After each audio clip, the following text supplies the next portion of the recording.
Welcome to episode 1 of She Gets It Done. Thank you so much for being here, and we would love it if you'd hit subscribe and give us a like. Thanks.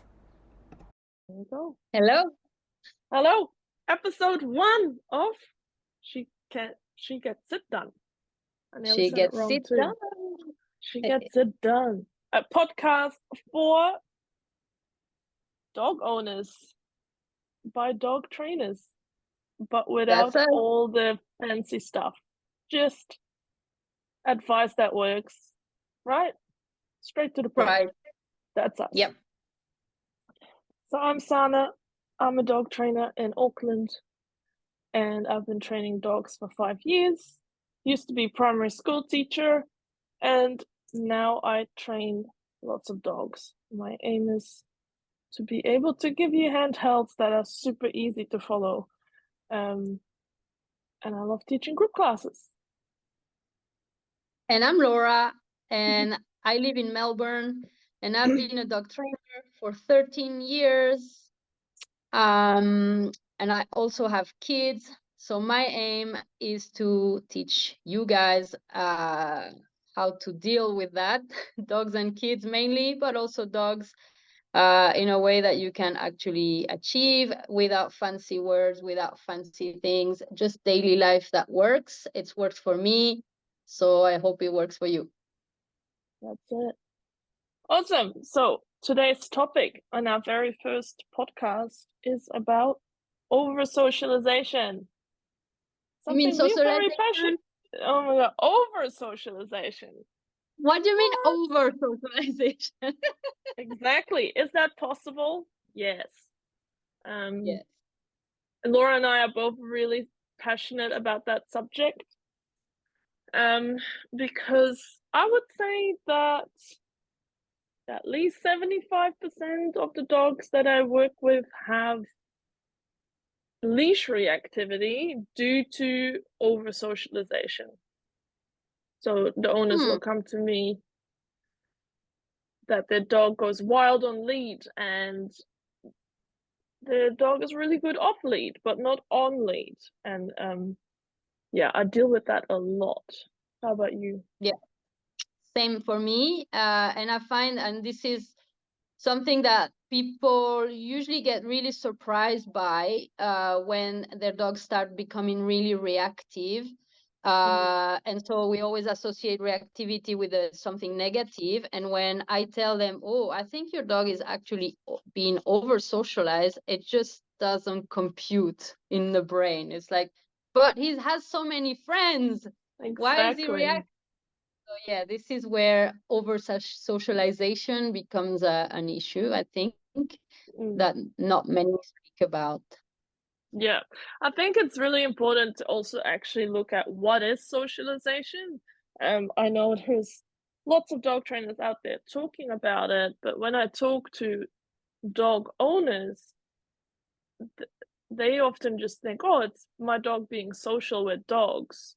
And so they put so much time and effort in doing it, because let's face it, no one goes out thinking like, oh my god, I want my dog to be reactive, so I'm gonna try and do the right thing and have my dog meet 100 other dogs, so they're gonna be super friendly when they're older. But do you remember, maybe you don't, I'm a lot older than you, but do you remember when we were younger, or if you were a kid, when I got my first dog, I was told by the authorities that my dog had to see and meet every people and every dog in the world so that he would be a social dog. This is actually an advice that was given and is still being given. If you Google it, you find it. I mean, and so I think there is a misconception about socialization that came directly from that advice, which in turn became over-socialization. Yeah, I think it's like lots of dog advice, right? That's still out there. Like, don't let your dog walk through the door first. Like, whoever came up with that, I mean, it just stuck. And now I still have people say like, oh yeah, but I don't let my dog go through the door first. Like, honestly, it doesn't matter at all. So whoever said, I mean, I don't know if things were just really different 20 years ago or 15 years ago when it came to dogs. And we're both from Europe originally, where dogs are just way more accepted in daily life than Australia and New Zealand. I think that Yeah. also plays a part in why dogs are a bit wild on lead a lot, or they struggle with going to cafes and public places because they don't get to do that as often as in the Netherlands. Like when I was in the Netherlands last like in July, oh, I forgot that dogs are allowed to go into clothing stores and everything. Oh my You know? God, isn't that wonderful? And it's like, oh my gosh, I forgot about that. Oh, dogs in cafes, restaurants, clothing stores, everything. And I mean, I'm sure that some people are like, ew, dog, but it's just accepted. They don't come Yeah. like here. I find that people say, oh, but people have allergies. I'm like, well, people have allergies in the Netherlands too, but the dogs still get to go everywhere. So, but yeah, I don't But know. yeah, which brings us back to the over-socialization, right? Like something we have noticed being European, we have noticed happens a lot here in Australia and possibly New Zealand, is that people kind of tend to go a little bit overboard with the dogs in terms Definitely. of, the dog becomes very quickly the center of everything. And then, yeah, we want to do well. We want to make this dog social. So let's take him everywhere. But what I've noticed is that when people over socialize here is they take the everywhere with the aim that the dog is going to be like the main event of this whole thing. Yeah, very Whereas true. if you make that if you oppose that to like regular socialization like we see in France or in the Netherlands, people take their dogs everywhere, but the dog is just there. It's like the It's dog not just about follows them. along. Yeah, Yeah, but it's not about them. We're not doing something for the dog. We're just going to see a friend or we're just going to the shops and the dog just has to follow. So that's, I exactly. think, where in here over that socialization happens because the dog is the center of it. Yeah. You go Yeah. out because of the dog here. Yeah. Whereas Yeah. in Europe you bring the dog along on errands and yeah, exactly. I'm very Or much even agreeing like with you there. Yeah. in here, if you go somewhere with your dog and you meet with with someone that has a dog, immediately we want the dogs to interact with each other. And so again, it turns into the dog's show, right?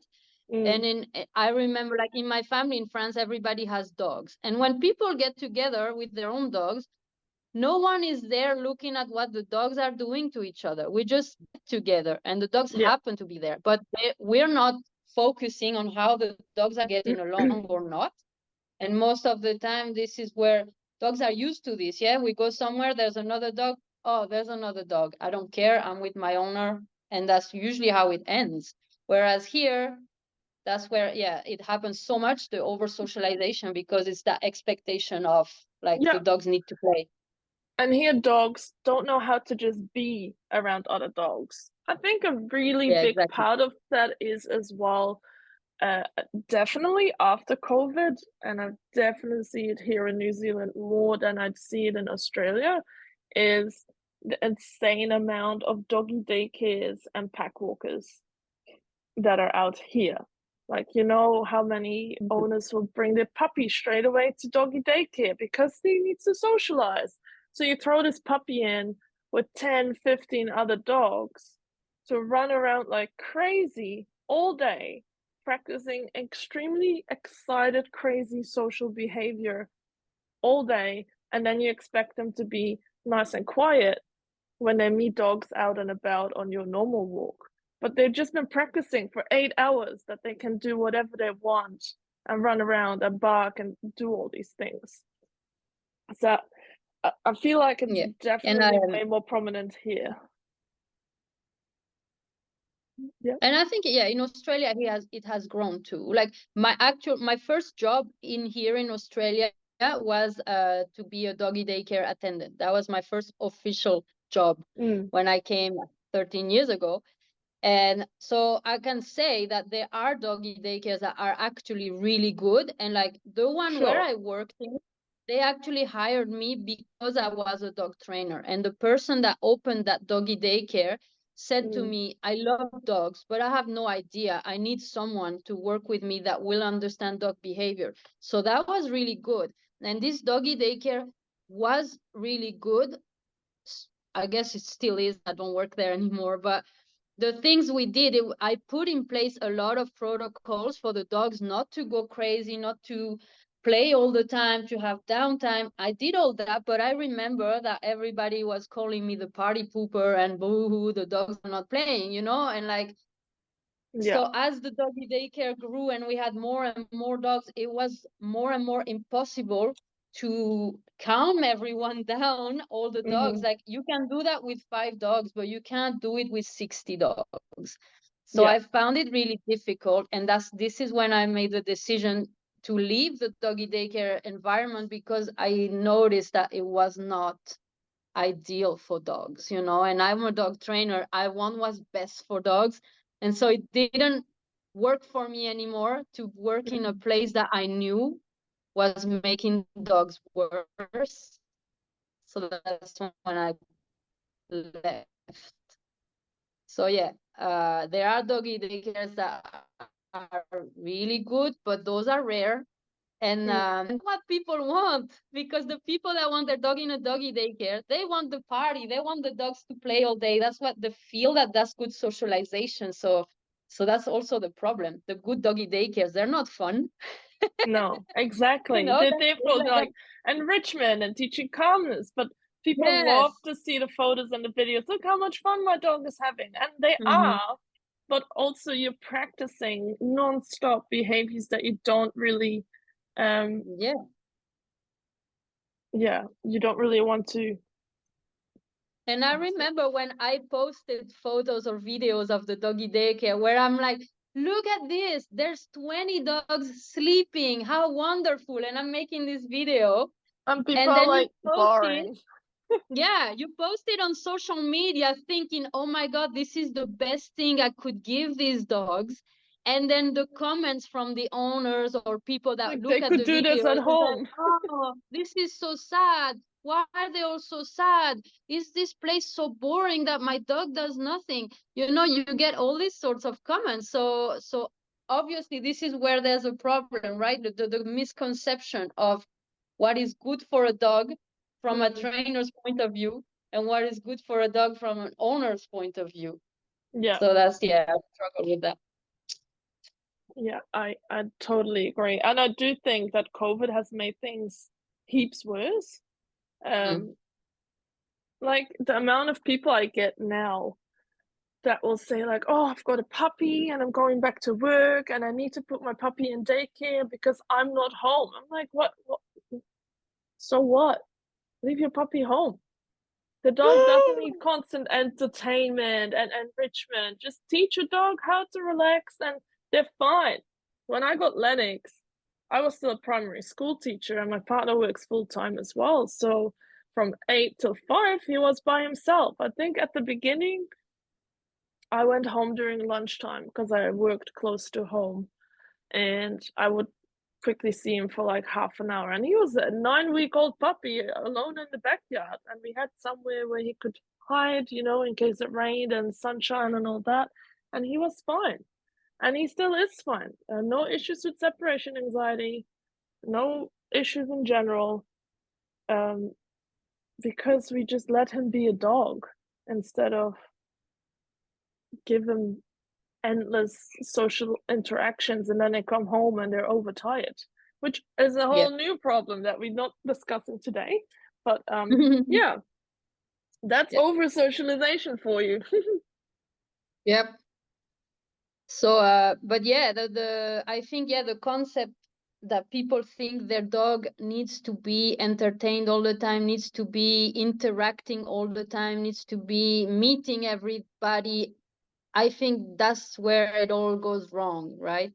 Yeah. So And I think then that's the problem with socialization. I feel like that's still how they Yeah, explain it. Like, oh, if my but dog needs to be friendly and okay with things, he needs to interact with it. When really, what we want yes, is for them to be neutral.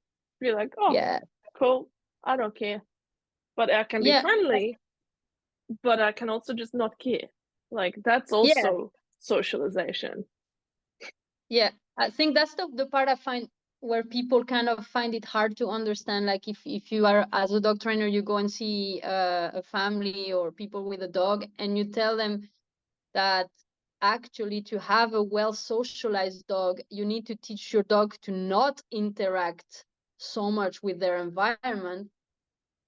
That's when for like it's hard to understand that it doesn't have to be black or white. Like you can also try to, like, yeah, your dog doesn't need to interact with everything, but yes, at some point it needs to interact with someone. You can't just like shut your dog out of the world. Yeah, So this is where I like to, and I think you do it too, I like to tell people that you can let your dog interact with relevant things, relevant people, yeah, relevant dogs, and that all like gives you a little sorting. Yes, so if people are like, oh, but I don't know when I should say yes to interaction and when I should say no, well, just think about, yeah, is this relevant to my life? Am I gonna meet this person every day? Like if you go to a cafe and every day you go to that cafe, there's this person who also has a dog there. Is that relevant? Yeah, it becomes yes, relevant. So you kind of want your dogs to meet each other because they're gonna see each other all the time. So exactly. that's kind of how I try to But teach people. the person that just walks by you as you come out of the supermarket that wants to say, "Can I just say hi to your dog?" No, I'll never see No, you again. Carry on. that's right. Carry on. Exactly. Yes, it's hard. And that, And like, yeah. go ahead. No, you go. I was gonna say, and that brings me to my like the analogy that I love to use about meeting people and dogs. Like it's your dog does not need to say hi to everyone, and that means dogs or people, because all it's teaching your dog is that you have no value to your dog outside of the house. And Mhm. waving treats in front of their face and begging for their attention isn't going to do anything if you teach your dog from a young age that every single person they see on the street might come and give them a pet and might give them attention. That's just your treat, and your attention outside is worth $5 to your dog, and every other Yeah. dog that person that they see is $100. Oh, if you offer me $5 or $100, I'll go for $100. Thanks. Yeah. Yeah. Um. Yeah. And that creating that expectation of, when we leave the house and there's people or dogs out there, that's gonna be the like, the fireworks in my walk. Like this is mm, what I'm expecting. When I go out, I expect that at some point I'm gonna meet someone or some dog. So yeah. I think that's what needs to change if we want to stop over socializing. We need to stop thinking that when we take our dogs out, we're gonna meet someone someone that has a dog that can play with our dog. Because I think That's a right. lot of people, I don't know, we should do a survey one day, but a We lot should. of Yeah. people, that's what they hope for. They take their dog out, hopefully to a park, and the Mm, one thing they're waiting for is that, please let it be another dog so my dog can socialize. that's true. We should do the survey in the Facebook group and Yeah. see what people say. That's a really good What are one. your But yeah, expectations? yeah, I think Already you're done. totally right. Lots of people will go to the beach so their dog can play with other dogs, not to just enjoy the beach together or the park or whatever place you're going with your dog. Um, Mhm. so that brings us then to the question, when can my dog socialize? So when does Right? that happen? So I always do say that I'm a giant party pooper, and I rather, if your dog is already reactive, let's start there. If you already have a reactive dog on lead that lunges and barks and is kind of out of control when he sees another dog, but is social off lead, right? That means you have an over socialized reactive leash reactive dog. For me, for those dogs, you get zero interaction on lead with dogs or people. And that I know that that is really hard, but if you let your dog meet dogs and people on a interval, it gets worse. Yeah, it's the Right? gambling brain. Exactly. I was about to say that too. That's how gambling works. If you win Maybe the this lotto, time. oh my God. It's like if you Maybe. win the lotto every week, eventually you get bored with it. But if you never win the lotto, you also stop playing. But if Yeah. you win every now and then, that's what makes you keep going. Because maybe this time I'm gonna get my big Maybe this reward. time. Yeah. Right? So if we do the same thing with dogs, that's what they learn. They learn, oh, okay, maybe not this one, but I'm gonna get really excited about the next person. Mhm. So cold turkey for those type of dogs, I would say straight away. And that doesn't Yeah. mean for the rest of their lives, but that does mean for a good amount, like a few months, I would say, definitely. Mhm. Yeah. Where you, And then you can, once you sort that out, you can also ease into letting your dog greet relevant dogs and relevant that's it, people, not exactly, just everyone. Yes. And then you have a good pattern that you can live forever, because that's the thing with dog training. Like it's the same when, if you're trying to lose weight and you do a fast diet and you're gonna be drinking shakes for like a week and you're gonna lose 20 kilos. Yeah, that's great, but that's not mm, sustainable. What's gonna happen when you stop doing that? So this is exactly, like not letting your dog meet dogs on leash, like as a constant, and then teaching your dog that the relevant dogs are like are you're able to meet those. Then that gives you something you can live like that forever. You can have a life, it's sustainable, it's not exactly, yeah, possible to achieve, and then your reactivity goes down. mm, And we both have dogs that are reactive or were reactive. that's it. And that's what I do, you know. And the funny thing is, with my reactive dogs, and Lennox, my Steffi is reactive, and at the beginning he did get to meet people or dogs every now and then, and I had a much harder time with him. And then I think I just cut it down to no, he never gets to meet anyone. And now when we see dogs on a walk, he's totally fine. Like he looks at them and he's like, whatever. He's a bit trickier Hmm. sometimes if the dog starts full on barking at him.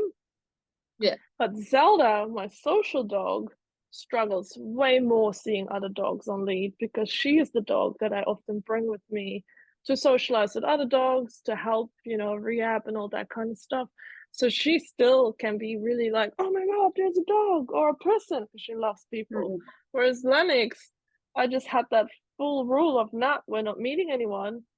And I could probably easily take him anywhere now, much easier than Yeah. Zelda when it comes to that. Mm-mm. And that doesn't mean your dogs, just because they don't meet dogs that on leash, doesn't mean they're not able to be around other dogs, right? Yeah. Because for my dogs it's the same, like, and I'm called the party pooper as well, because if you Mm, see me walking my own dogs out there and you come with your dogs, I'm not gonna let my dogs meet your dogs. That's like 100%. And it's not that I don't that's like it. you or I don't like your dogs, it's just like that's my rule for my dogs, and my dogs are very powerful, so if things go wrong, they will do They go damage. wrong. Yeah, that's it. Yeah. But also, I have doggy daycare in my house. Sometimes I have dogs that come and stay at my house.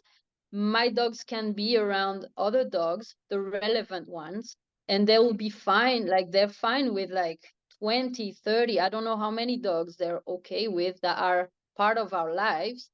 But yeah, they will not. I will never let them meet dogs that I see in the street, because that's my rule that I created for them. And there's That no way I point to have it. control. There's no point. Why do we need to? Like they see enough dogs anyway, but that's me. Like I understand the concern of owners that imagine first owners that have only one dog. Their main concern is like my dog doesn't have any friends.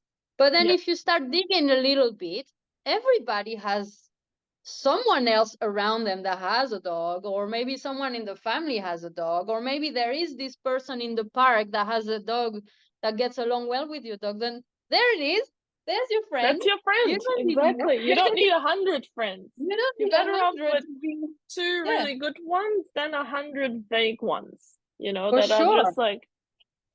So, I love how you do your intros with your dogs, and how you allow socialization in your pack.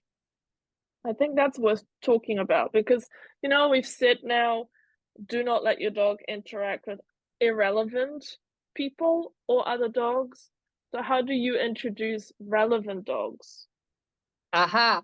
Well, for me, I always do it really slow, and especially with dogs that I know will be tricky, because when I introduce dogs into a pack, usually the dog I introduce has issues socializing with other dogs.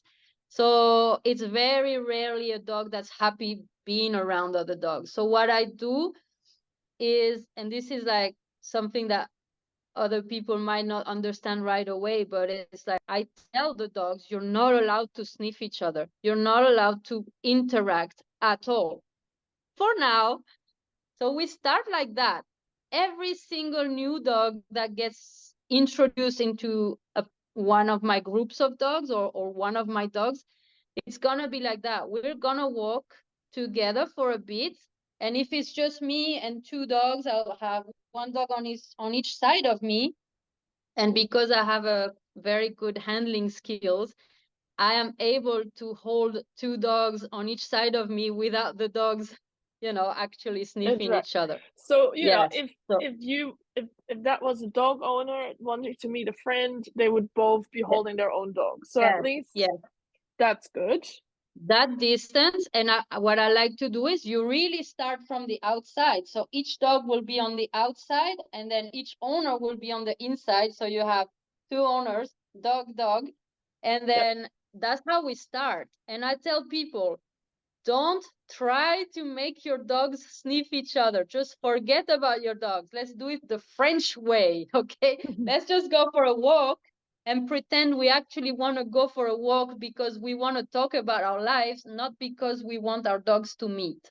And if you act like that, if you act like this walk, the main thing about this walk is not that the dogs will meet, then it will go smooth, because eventually the dogs can see that there is no expectation of them doing anything together, and then they start relaxing, and then they start being themselves, like, oh, okay, I'm gonna sniff this tree and I'm just Yep. not gonna care about the other dog. And once you get that, this is my signal, once you get the dogs not caring about each other at all, like not trying to lunge or sniff or whine or anything, when they're like, oh, okay, I'm not meeting this dog, I give up, I start sniffing, then I give a little bit more leash. So now there is a physical possibility of meeting because the leash is long, and if they wanted to, they could, but they don't do it anymore because it's been They're not established interested. that Yeah. that was not the main event. And now we have 2 dogs that walk parallel, and when they get along, usually they start sniffing the same stuff. And then you Yeah. can see that the dogs kind of follow each other. This is when you know that, yeah, okay, the introduction went well.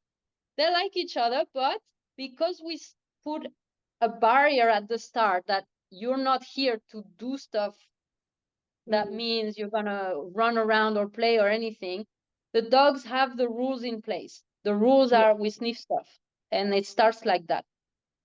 And yeah, that's how I socialize. But yeah, it's very party pooping feeling, because what most people want is that their dogs will meet and do the Play and play chase dog, and balls then and yeah. yes, yes, that can happen in my books. It can happen. It's just not on the first day, like, never on the first day. That's it. So yeah, Yeah, you that's kind gotta of how I wine do it. and dine them first. That's right. That's a good Yeah, way you to gotta put it. yeah, right. You build a little relationship before you go into the full on. Hey, Exactly. There's no um, sex on the first date, you know? that's right. Each to their own, but Mm, if you that's want it. something long term, you don't Yep, want to go too fast. that's it. I love that. And now there will So be that's people saying, well, I did that and I'm still married after 15 years. I know it's possible, yeah, but some people are lucky. take it slow. Take it slow, take it slow. Awesome. So that's a really good way to start socializing dogs in a more easy way. And obviously, if you do it that way, that instantly cancels out all those random meetings, right? Because you can't Definitely. go and take a slow stroll with every dog that you meet. That's It's right. just not Yeah. relevant. Again, relevance is going to be a massive one. Yes. Well, And and it's a another, good way to, yeah, sorry. you It's a go. good way to explain to your dog, because how do you explain things to dogs? You have to show them, right? So Mm, I think going for a walk with a dog that is going to be relevant in their life because you want them to meet nicely is going to teach your dog that whenever we walk for a bit of time with another person that has a dog and I'm not really allowed to like get full on them, this mm, is gonna be a relationship for me. So next time I see that person with that dog, oh yeah, I know them. This is what we do. And now you've established a pattern of how we socialize. yeah. As opposed to, you know, if you're like walking in the street and there's another person comes with a dog and we get them to sniff, and then it goes either one way or the other. They either want to play and they can't because they're on leash, or they And then want they to get fight and frustrated. then yeah, that's right. So if we do that, yeah, that's what we're teaching our dogs. This is the pattern we're telling them. This is Mm, like, okay, when we see another dog in the street, it can, you know, it's only gonna go wrong, because if you like that dog, you can't play with him and it's frustrating. And if you don't like that dog, it just, you know, shit's gonna hit the fan anyway. So now that's it. that's how we're building all that anxiety. Yes, like, oh, there's a dog coming. This is gonna go wrong anyway, but I wanna meet them, you know. Yeah, that's So it. I think, yeah, if we kill that one and instead we teach the dog that, Hey, there's a dog and it means nothing to me. But yeah, maybe my friend's dog or the neighbor's dog, I get to meet that dog instead. yeah, and Absolutely. I get to do things that are not stressful for me, like walking parallel side by side for dogs is actually really enjoyable. Like, you know how dogs are group animals, but Mm, the one thing they enjoy the most is walking together as a group. Like, and I know this because I've done this for years, and when I notice my dogs thrive the most is then when we do that, when we're like a team that moves together. So yeah, if you give that to your dog, then you're giving them the best. that's it. I love that. And plus, you also, with that, you take all those scary things away for some dogs. You know, like, for example, if you have a small dog that is nervous of big dogs, which I get quite a bit, like, they can easily interact and learn how to interact with big dogs because they feel safe on a nice walk. There isn't like That's the right. expectation of, oh, we got the play bell and now the Staffy is going to run right into me on full speed. Not Yeah. maliciously, but that's how Staffies play, you know. And Mm-hmm. now the little dog is reactive to large. Like, oh, you can just create so many issues by You can. allowing high intensity play and Yeah. having that as the standard. So, Mm-hmm. how would you recommend people to do that? Because I know the first question we'll get is, but my dog pulls on lead and he keeps lunging towards the other dog. And what do I do with that? Do I just ignore it? Do I just keep walking? You know, that issue. Yeah, most of the time for like cases of over socialized dogs that start doing that because they have that expectation of like, oh, there's a dog over Mm, there, I gotta beat him. I just tell people we're gonna shut that down. So at first, I want to tell people that they have to be faster about changing directions before their dog goes crazy. So this is how I do it. So if we go walking down the street and there is a dog coming, most of the time, if you're aware, you're gonna see the dog before your dog sees it, because mm. I think, I'm not sure, but I think we have a better vision I think so with too. that Yeah. dogs. So the visuals, if you see a dog, you know you have half a second before your dog sees it. So you can already do that by like, oh, I saw a dog like change directions. And while you change directions, your dog can see the other dog, but we're already going somewhere else. So now you're killing the expectation of meeting the other dog, because it's like, oh, we're not going over there. Bummer, you know? So you might get a little bit of a, oh, we don't want to go there. But And we're that's, already and ignore that. That's like my main exactly. thing. And Ignore you that, ignore because that. That's so right. many people will then make their dog sit and wait Yes. till the other dog walks by. And I swear that's like the almost the worst thing you can do for a dog that really wants to meet the other dog. Yeah. It's like having your kid only sit and watch at Disneyland and you can't touch anything. It's not nice. Yeah. And you know, It's this is part of impossible, right? this is part of the old school, I would call that old school advice, because when I was a kid and I had my first dog and I went to dog classes, that's what I was told.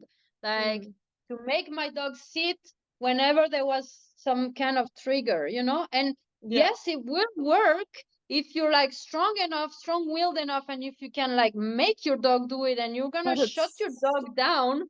Yes, so you can do that. But like, that's counterproductive. horrible. Yeah. It's super horrible, and what you're doing to your dog is horrible. It's like you're making them sit something that they either really want to interact with, or they're really scared of, or they really hate.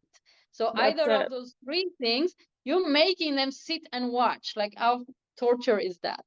Yeah. So I'm all for letting the dog see the trigger, because if you never let your dog see what triggers them, you cannot progress. But for me, the best thing to do is to change directions. Like, this whole, I sit here with my dog and here's the trigger. Well, you're looking at it. We're all looking at it. It's horrible. Like, how do we get out of this? You know, there's That's it for a second. I'll just have to like blend that back in together. So yeah, sitting your dog whilst looking at triggers is just not going to be productive. Like, either walk away, create more distance.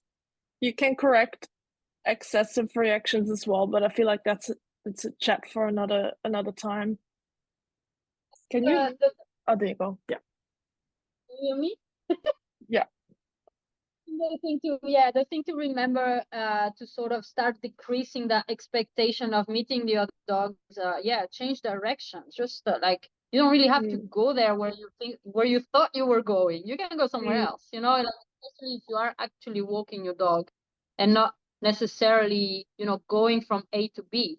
Like, if you don't really have somewhere to be or to go with your dog, nothing stops you from changing your way. You know, you can just go somewhere else, make your life easy. Life Yeah, and doesn't have even to if be. you just go into someone's driveway, or you go into take a quick left and then you just return again after the dog has passed and you carry on where you were going, it takes like 2 minutes of your time on a walk, and it might make your whole progress go forward. Exactly. And this is a long run thing, because if you do it consistently enough, like, that means you do it all the time, not sometimes. If you do that all the time, then yeah, within weeks, your dog will expect that. It will expect that, oh, if there's another dog, we're going to change directions. And now you have a dog that's like actually looking up at you to see where we're going, you know, and now you have a thing. So that's about that. But yeah, there's so much to talk about. There is. What was I gonna say? I was gonna say something about, oh, never mind. Can't remember it. Signs of an over-socialized dog. Yeah, let's summarize it so it makes it a bit easier. So how do you recognize an over-socialized dog? One, gets excited. It gets excited quickly. Yes, gets excited about people and dogs excessively as well. Quickly and excessively, lunging and barking on lead, but being okay off lead. Not being able. Go ahead. Demanding behavior. Yeah, what type of demanding behavior? Barking, like barking at you or at the person. Like, I've seen this a lot. People, like dogs, barking at the new person because they want a pat or they want something from them. Yeah, definitely. The barking. I lost mine. So we said barking, No lunging. What's that? No recall. No recall. Oh yeah, that's a big one. No impulse control, but also not being able to relax around other dogs. That you can only have a dog and your dog needs to play. Like they can't just lie down. And that also often means that they don't have social cues. When a dog tells them to stop, you know. That's a good one. Yes. Yeah. Lack of social cues. Mm. That's Especially over-socialization. with young dogs, I would say. You know how young dogs keep pestering older dogs often, and then the older dog needs to start telling them off because they're too much. I would say, and for some dogs, obviously that goes into adolescence and then adulthood, and that's when you have those super friendly dogs that are actually really, really frustrating for other dogs to be around because they just don't know how to quit. I think that's a big one too. And again, that's like a whole different story. What we didn't talk about was socializing puppies, because that's really where it all starts, right? Like, of course, we say no meetings with puppies and all that kind of stuff, and we've already got a reactive dog. And the hard thing with puppies is they look so cute. So everyone will want to walk up to you and be like, "Oh my God, can I pet your dog?" Yeah, so that's really, I feel like there you have to just learn to be assertive and say, sorry, no, we're in training. And you can say that as friendly as you can. And I know I have clients that tell me, oh, but they still pet the dog anyway. But this is where you need to step up for your dog and say, no, we're not meeting. He's not calm. This is, you're not relevant. Maybe don't say that. But You get your own yeah, dog. That's what I tell people. yeah, but Get your I know that is an issue for a lot of people to be able to speak up when they have a puppy, because like, look at all the little Labradors, they look cute as when they're puppies, but then the moment they're big, people are way less interested to pet your dog. But now your lab or your whatever dog has learned, oh yeah, cool, I get pets every time. So I think for puppies, it is really important that you set that boundary straight away, and then find some fully vaccinated dogs from 8 weeks old or whatever, straight away, let them play. You don't have to wait till they're fully vaccinated if it's if the dog that you interacted with is fully vaccinated. And I always prefer to recommend play with adult dogs, not with other puppies. This is what I'm doing with one of my current clients. Like we are actually meeting with one of my dogs that is a nice grown-up adult dog, and we're meeting with her boisterous puppy because up until now her puppy has only met other puppies, and this is making her life crazy because no one's teaching this puppy how to behave as as a polite dog would be. So we're doing that, and it works really well. So Yeah. people that have a puppy would do that more rather than trying to find other puppies for the dog to play with. The dog will learn more. Yes, sure. I like to do that with Zelda as well. Like, especially when people say, "Oh, my puppy never stops." I like to bring Zelda out because Zelda is really good at correcting that type of behavior in a way that dogs understand. But yeah, puppies can't teach other puppies because no one knows the rules. They don't know. Yeah, that's fine. That's true.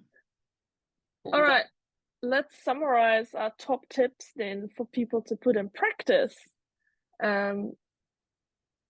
And hopefully can take away in an easy, to the point thing to train. Like, we don't want to bore you with 30-minute a day training plans that no one will achieve anyway, especially if you have to do that for 6 months straight. We want to give you action points that you can put into practice right away. So it's all about changing the things you do and just applying the new things. You start doing that in your daily life, then you have a better result. That's it. So number one is only meet people and dogs that are relevant to your life. If they are just random people, there is no meetings with them ever. at all. That means never. Exactly. Not like maybe this time. No, we don't meet people, and dogs we don't know. That's it. That's the rule. End That's of it. story. Correct. When you do meet someone that is relevant for your life, you need to really reinforce calm behavior. So if you can go for a walk with the other dog first, that would be awesome, but I know that's not always doable. If it's a person, you need to reinforce calm behavior. So I want you to say to the person, ignore your dog for 10 minutes until your dog is like, oh, whatever, I don't get to meet that person. A lot of people will say, tell your dog to sit, but you know how many dogs will sit like this? Yeah, it's too hard. That sit is not a calm sit. Like their mind is still like, oh my God, let me meet. Yeah. So we want them to kind of get bored with the person. So just let them ignore them. And then once they You don't give your dog any orders. It's just you don't want them to be jumping and being crazy. That's it. That's all you need. That's it. Practice hanging out at places that are slightly busy and make it a non-event. Yeah, bring a mat, bring some treats, go sit down somewhere where it's busy, but go further away. So if this is the cafe, look, oh, it's blurring out. If this is the cafe, don't sit here. Go sit over here first and work your way towards the cafe. Yeah, the same with the dog park. Your dog can be calm at the dog park, but not if this is the dog park and that's your dog. Move away. Move away. Yeah, I think that's good. And then Forgot. and then I had for number 4, go for a walk first. And you reward them at the end with interactions. If they deserve it. Yeah. So if they're social dogs, they can probably have that play. Yeah. It's like that's called the pre-mac principle, right? You give first, you have to do something you might not like, and then you get a reward. So you need to eat your dinner first, then you get dessert. And that's the same with dogs. And when they do get to interact, keep the levels low. This is also something. You are allowed to interrupt the playing or the interaction for a bit and then let them go again. It's allowed. You don't have to either let them play until everything ends and that's it. You can do increments. You can do like 1 minute of crazy play and then everybody recalls their own dog and then we do nothing for 2 minutes and then we let the dogs go up again. That's like actually same as pre-mac, right? It's like the more you're calm and the more you come back to me, the more you get to interact again with this dog. So that works really. Cool. I feel like we covered a lot of stuff. I think so too. So yeah, I hope it clarifies the over-socialization a little bit. Hopefully. And well, you know, people can always go in our pages and check the write-ups that we do because those are also full of that. That's it. So Laura's page is The French Touch, and I'm The Complete Canine. You can find us on Facebook and on Instagram, and I'm on YouTube as well. Yeah, we hope that these tips were helpful for you and you can make start with fixing your dog's hyper focus on other dogs and people and make your life just more fun when you walk your dog.